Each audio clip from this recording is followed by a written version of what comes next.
Welcome to our immigration briefing show. Today, we're diving into a story of resilience as East Los Angeles celebrates its 79th Mexican Independence Day parade, despite recent ICE raids and heightened immigration fears. Community members waved flags, danced traditional dances, and showed their pride, standing strong in the face of political and social challenges. It was a powerful symbol of cultural unity and resistance, with notable figures joining in the festivities. Please continue to watch for more details. Next, we look at President Trump's comments on immigration. Despite recent arrests of South Korean workers in Georgia, Trump emphasized that foreign workers are welcome in the U.S., aiming to reassure investors and highlight their importance in tech and manufacturing sectors. The controversy sparked concerns in South Korea about future investments, with calls for an official apology. Stay tuned for more insights. Finally, in Australia, public dissatisfaction with immigration management is rising. A recent survey shows nearly half of voters believe migration levels are too high, and many feel the government's approach is unplanned. Support for minor parties is growing, and immigration remains a hot-button issue, especially amid concerns about housing and jobs. We'll keep an eye on how these political debates unfold. Please stay with us for the full story. The Los Angeles Times vividly captured the spirit of resilience and cultural pride at East LA's 79th Mexican Independence Day parade, where tradition and defiance intertwined amidst a tense political climate. Despite the ominous presence of ICE raids and the Supreme Court's recent rulings that empowered federal agents to detain suspected undocumented immigrants, the community gathered in full force, waving Mexican flags, performing traditional dances, and shouting "Viva Mexico" with unyielding pride. The parade became a powerful act of resistance, an affirmation that they would not be silenced or driven away, even as fears of family separations and racial profiling loomed large. Local leaders and residents expressed their unwavering solidarity, with Mayor Karen Bass and former Mayor Rosario Marin vocally condemning the ongoing immigration enforcement as unjust and discriminatory, reinforcing the community's message, "We are here and we are not leaving." The South China Morning Post detailed President Donald Trump's response to the recent ICE arrests of hundreds of South Korean workers at a Georgia construction site, emphasizing his concern about economic repercussions and foreign investment. Trump sought to reassure international partners and investors that the U.S. remains open to skilled foreign workers essential for manufacturing complex products like semiconductors and chips. His social media post aimed to downplay the incident, asserting that the U.S. welcomes foreign expertise and is committed to learning and competing globally. However, the incident sparked diplomatic tensions, with South Korea's government criticizing the raid as bewildering and warning it could deter future investment. The image of chained workers shocked many abroad, highlighting the delicate balance the U.S. tries to maintain between immigration enforcement and economic interests, with Trump's comments reflecting an attempt to soften the narrative and preserve international confidence. The Sydney Morning Herald presented a sobering snapshot of Australia's complex immigration debate, revealing widespread public dissatisfaction with the Albanese government's management of migration levels. Polling data indicated that nearly half of the voters believed the current permanent migration rate was too high, with a majority perceiving the government's approach as chaotic and poorly planned.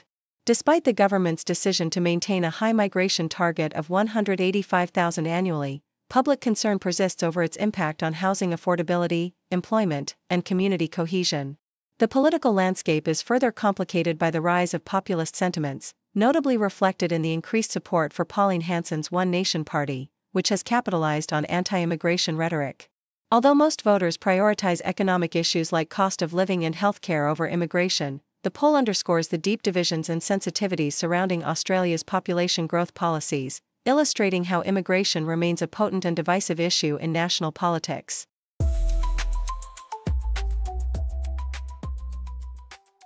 The Sydney Morning Herald paints a vivid picture of the current political landscape in Australia, emphasizing the persistent concerns of voters.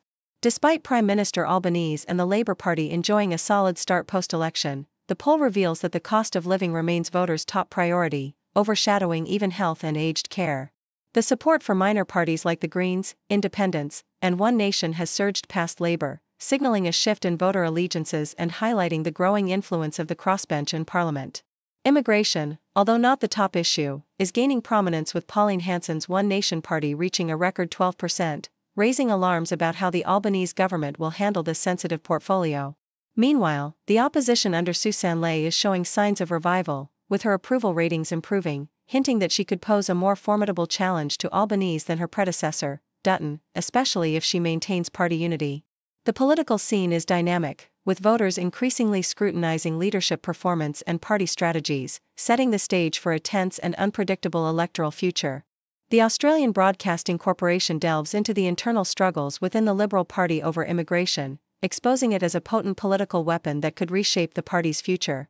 The debate is polarized. Some members advocate for adopting tough rhetoric akin to Nigel Farage's UK style, emphasizing mass immigration to rally nationalist sentiments, while others warn against the perils of such extremes, citing the UK's recent political turmoil and electoral losses.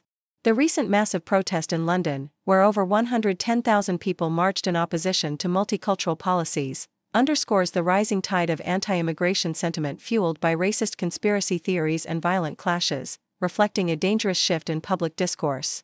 Within Australia, this internal conflict manifests in coded language and strategic debates. Some leaders, echoing former Prime Minister Tony Abbott, hint at concerns over the diversity of incoming migrants and the cultural implications, even as others emphasize a balanced, non-discriminatory approach. This ideological battleground reveals the Liberal Party's struggle to define its stance on immigration amid growing populist pressures and the potential electoral fallout, illustrating how immigration remains a powerful, contentious issue in Australian politics. The Globe and Mail reports on the tense clash in Toronto over immigration policies, highlighting the deep societal divisions that mirror global trends. Hundreds gathered at Christie Pitts Park to oppose a rally advocating for mass deportations and stricter immigration controls, with some protesters calling for remigration and emphasizing nationalistic themes. The event's historical significance is underscored by its connection to a notorious anti-Semitic riot in 1933, adding a layer of gravity to the protests. Police intervened as opposing groups clashed in intense confrontations, with arrests made amid the chaos. The counter-protesters, representing a pro-immigration stance, played drums, painted faces, and distributed snacks, standing in stark contrast to the anti-immigration demonstrators. The scene reflects a broader global phenomenon of rising xenophobia and racist rhetoric, amplified by inflammatory speeches and organized rallies, such as the one led by far-right activist Tommy Robinson in London. These events reveal how immigration debates have become battlegrounds of identity, fear, and nationalism, with communities worldwide grappling with the implications of rising intolerance and the enduring scars of history.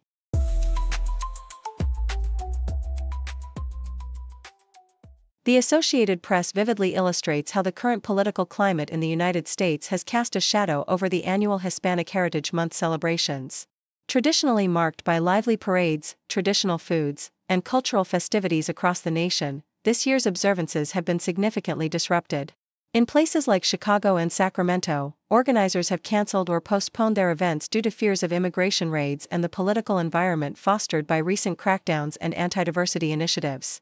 The fear is palpable among communities, with some choosing to gather privately or at consulates instead of public celebrations, as they worry about their safety amid an increase in federal enforcement actions. These cancellations highlight how the climate of suspicion and hostility, fueled by policies targeting immigrants, is impacting cultural expression and community cohesion during a month meant to honor Hispanic contributions. CNN reports on Elon Musk's incendiary call for revolutionary change in the UK government at a far-right rally, revealing the billionaire's deepening involvement in inflammatory political discourse. Musk's speech, delivered virtually to a crowd of thousands, included provocative statements urging for mass government reform and warning of impending violence, asserting that violence is coming to you, and accusing the political left of celebrating murder. His remarks, which also referenced the recent death of American activist Charlie Kirk, have sparked criticism from UK officials, with Business Secretary Peter Kyle dismissing Musk's comments as inappropriate. The rally, organized by far-right activists, drew an estimated 110,000 to 150,000 participants, and police reported numerous arrests and injuries amid the chaos. Musk's provocative stance underscores his influence and controversial role in fueling far-right sentiments, further complicating the UK's political landscape as it grapples with issues of immigration, security, and free speech. Yahoo US vividly captures the tense atmosphere in Los Angeles as federal immigration agents threaten to intensify raids following a Supreme Court ruling that permits warrantless searches and racial profiling. Immigrant communities, already traumatized by months of large-scale enforcement actions, now face the prospect of a new wave of raids that could tear families apart and destabilize their livelihoods. Despite a temporary restraining order earlier this summer that slowed the deportations, the Supreme Court's recent decision has emboldened authorities to act more aggressively, leaving many feeling vulnerable and scared. Volunteers and community groups have mobilized to document ICE activities and provide safety information, but the pervasive fear persists. As day laborers like Carlos Maldonado weigh the risk of detention against the necessity of earning a living, the city stands at a crossroads, with residents and organizations striving to protect their communities from the relentless threat of deportation and the systemic injustices that continue to threaten their existence.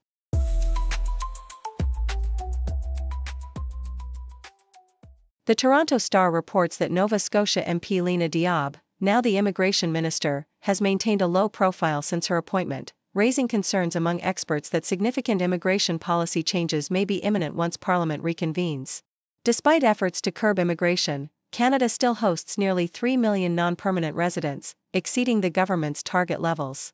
Critics fear that the government might implement aggressive enforcement measures, including expelling temporary residents and tightening border controls, exemplified by legislation like the Strong Borders Act, which grants sweeping powers to suspend or reject immigration applications and restrict asylum access for certain individuals. Meanwhile, the government is also attempting to fine-tune economic immigration programs to attract in-demand skills, especially in healthcare, STEM, and trades, but faces challenges in balancing these efforts with public trust, which has waned due to perceptions of immigration contributing to housing shortages and strained services. Experts emphasize the need for bureaucratic modernization and a reinvigoration of provincial immigration initiatives to ensure the system remains effective and transparent, warning that political influences and restrictive policies could undermine Canada's long-term immigration strategy. Yahoo US highlights the story of Kelvin, a man with a criminal past who, despite rehabilitation and positive engagement with his children, faces deportation to El Salvador, where he is detained in the notorious Sacote prison. His case exemplifies the flawed perception that a criminal record makes someone the worst of the worst, ignoring the potential for rehabilitation and societal contribution. The author argues that Kelvin's deportation is not only unjust but also inhumane, especially given the deteriorating conditions in El Salvador and the illegality of refoulement under international law. Kelvin's story underscores the broader issue of how immigration enforcement often disregards individual circumstances and the importance of recognizing rehabilitation as a vital part of the justice process. His deportation, which effectively condemns him to a life sentence, deprives his children of their father and wastes the potential benefits he could offer as a counselor and community advocate, illustrating the need for more compassionate and nuanced immigration policies. The Sydney Morning Herald discusses Senator Jacinta Price's controversial rise in Australian politics, noting her adoption of MAGA-style rhetoric and her opposition to the Indigenous voice referendum. Her background in a political family and media savvy have propelled her into prominence, with supporters viewing her as a strong conservative voice. However, critics argue that her views misrepresent the realities of Indigenous communities, emphasizing wealth accumulation over cultural and familial losses experienced by the stolen generations. The article warns that Price's adoption of divisive tactics and alignment with right-wing media and figures like Tony Abbott could transform the coalition into a more polarized, US-style conservative party, risking electoral viability. Many see her as a polarizing figure whose influence might deepen political divisions, with some fearing her prominence could hinder efforts toward reconciliation and social cohesion in Australia.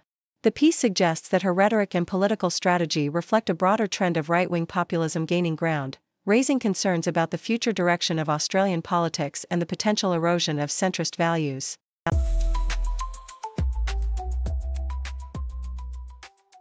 The CBC reports on the political landscape in Canada as Conservative leader Pierre Poilievre prepares to address his caucus, outlining a bold agenda aimed at tackling key issues such as affordability, crime, and immigration. Poilievre's rhetoric is sharply critical of the Liberal government, accusing Prime Minister Mark Carney of delivering little progress and vowing to introduce legislation like the Canadian Sovereignty Act to bolster national economic independence. His focus on law and order is evident in plans for the Jail Not Bail Act, which aims to reform bail laws to make it easier to detain offenders, reflecting a tough-on-crime stance. Additionally, Poilievre's stance on immigration has become more aggressive, calling for the removal of the Temporary Foreign Worker Program, citing concerns over its impact on Canadian youth employment, amidst rising public support for reducing immigration levels. The political debate is intensifying as polls show shifting attitudes, with many Canadians now favoring reduced immigration and increased safety measures, setting the stage for a contentious parliamentary session. The CBC also highlights a poignant human story from Brantford, Ontario, where Ahmad Abul-Gideon is desperately seeking Canadian government intervention to evacuate his critically injured brother, Baker, from Gaza amid the ongoing conflict. Baker, a Palestinian Canadian and aid worker, was wounded by Hamas gunfire while delivering aid in Gaza, and his condition is dire, suffering from severe internal injuries and unable to access necessary emergency surgery due to the blockade and border closures. Ahmed's plea underscores the broader humanitarian crisis in Gaza, where over 500,000 people face famine and lack of medical supplies. Despite Canada's limited ability to assist directly because Baker is not a citizen, Ahmad appeals for help through Red Cross channels and government intervention, emphasizing the urgency of evacuating his brother to save his life and reunite their family. This tragic story sheds light on the complex challenges faced by families caught in conflict zones and the ongoing struggle for international aid and support. Deutsche Welle offers a sobering reflection on Germany's historical and ongoing struggles with racial discrimination, especially in light of the Nazi-era Nuremberg laws of 1935. These laws, which legally discriminated against Jews and other minorities, laid the groundwork for the Holocaust and the systematic persecution of millions. Today, experts warn that the ideological remnants of these laws still influence German society, as evidenced by the rhetoric of the far-right Alternative for Germany, AfD, which echoes Nazi-era distinctions between Reich citizens and passport Germans. Historian Rolf Ulrich Kunz draws a direct line between the Nazi laws and current far-right narratives, emphasizing that the concept of racial superiority persists beneath the surface of modern politics. Despite Germany's constitutional commitment to equality, racial and ethnic discrimination remain pressing issues, with migrants and minority groups often facing unequal treatment. The article underscores the importance of societal responsibility and ongoing education to combat racism and anti-Semitism, urging Germans to reflect on their history and actively promote diversity and inclusion to prevent the resurgence of dangerous ideologies.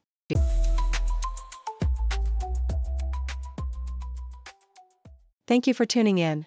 The content above showcases the latest briefing reports and analytical synopses, thoughtfully curated by the 6Do team. These insights stem from a wide array of reputable media outlets, think tanks, government sources, and specialized experts worldwide. We encourage you to explore these sources for a comprehensive perspective. Keep in mind that while the content may not always align with the official standpoint of 6Do Brief, it's not meant to be taken as absolute directives for decision-making. Comprising seasoned media professionals, learned scholars, and accomplished scientists, the 6Do team embodies a trailblazing, fully independent media entity. To customize 6Do Brief to meet your professional needs, you have the option to subscribe to a diverse array of briefings on our website, 6dobrief.com. Regardless of your location, you can conveniently receive 6Do Brief via email.